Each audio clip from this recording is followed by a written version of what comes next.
യുവ അഭിഭാഷകയെ മർദ്ദിച്ച കേസിൽ പ്രതി ബെയ്ലിൻ ദാസിന് ജാമ്യം. കർശന ഉപാധികളോടെയാണ് കോടതി ജാമ്യം അനുവദിച്ചത്. Thiruvananthapuram judicial first class magistrate കോടതി 12 ജാമ്യം അനുവദിച്ചത്. 8 കർശന ഉപാധികൾ പ്രകാരമാണ് പ്രതി ബെയ്ലിൻ ദാസിന് കോടതി ജാമ്യം അനുവദിച്ചത്.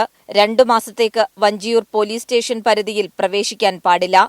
2 മാസം അല്ലെങ്കിൽ കുറ്റപത്രം സമർപ്പിക്കും വരെയാണ് ഈ വിലക്ക്. 2 ആളുടെ ജാമ്യം 50,000 രൂപ കെട്ടിവെക്കണം.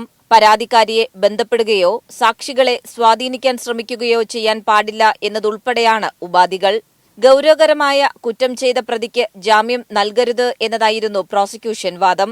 കേസിലെ സാക്ഷികൾ പ്രതിയുടെ ഓഫീസിലെ അഭിഭാഷകരും ജീവനക്കാരുമാണ്. പ്രതിക്ക് ജാമ്യം ലഭിച്ചാൽ പ്രാഥമിക ഘട്ടത്തിലുള്ള അന്വേഷണം അട്ടിമറിക്കാൻ ഇടയുണ്ടെന്നും പ്രോസിക്യൂഷൻ കോടതിയെ അറിയിച്ചു. എന്നാൽ ജൂനിയർ അഭിഭാഷകയാണ് പ്രകോപനമുണ്ടാക്കിയതെന്നും ഓഫീസിനുള്ളിൽ നടന്ന നിസാര സംഭവത്തെ പർവ്വതീകരിക്കുകയായിരുന്നുവെന്നും പ്രതിഭാഗം വാദിച്ചു. ഇരുവിഭാഗത്തിന്റെയും വാദം കോടതി പൂർണ്ണമായും കേട്ടു. അതേസമയം കോടതി നൽകുന്ന ഏതുപാധിയും അംഗീകരിക്കാമെന്ന ബെയ്ലിൻ ദാസിന്റെ വാദം അംഗീകരിച്ചാണ് ഒടുവിൽ കോടതി ജാമ്യം അനുവദിച്ചത്.